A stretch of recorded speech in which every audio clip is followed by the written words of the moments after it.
The Statue of Liberty in New York, a symbol of freedom and democracy. But the deep divisions in Trump's America are threatening that very democracy.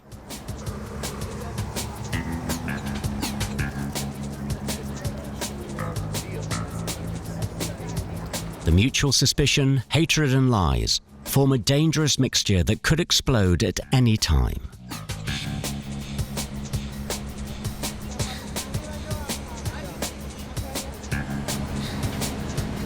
The febrile atmosphere and the dangers of right-wing populism have animated the art scene in New York.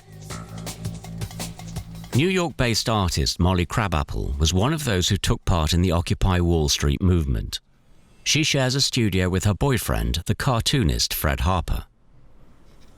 You have white Americans who both are suffering declining economic fortunes because of globalization, because of automation, because of an increasingly rapacious and inhuman capitalism, but who also are feeling their position of supremacy slipping, and they're incredibly threatened by the idea of equality. Molly often illustrates and writes for the news website The Daily Beast. Ahead of the 2016 election, she was assigned to report on the Republican convention.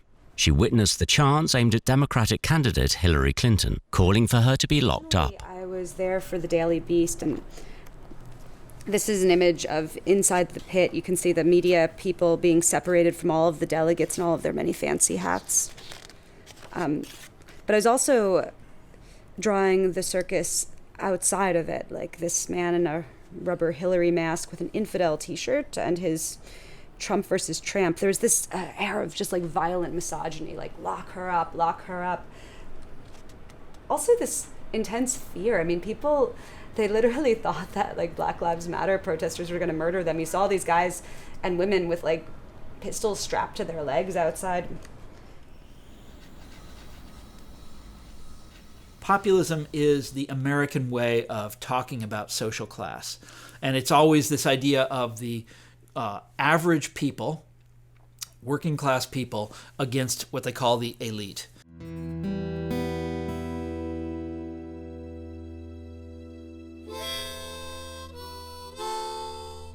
The artist Jeff Chapman Crane was born and raised in Kentucky.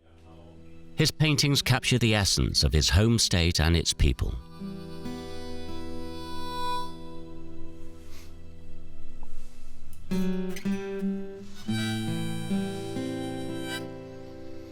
Jeff is one of a small minority in Kentucky who have consistently spoken out against coal mining for environmental reasons. About this piece, I wanted to create a piece that expressed how I believe the earth feels. I believe the earth is a living thing that feels what we're doing, and the devastation of strip mining and mountaintop removal is just, I wanted to make a statement about that. And so created this sculpture. It depicts Mother Earth, whose body is actually the mountain that's being strip mined.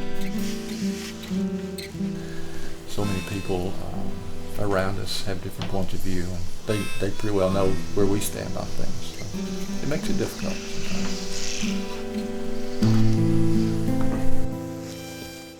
I think what is new is in the last decade or so, we've gotten to the point where we really can't have a dialogue about things.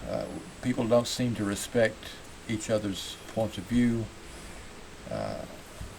There's much more of an adversarial attitude towards our differences.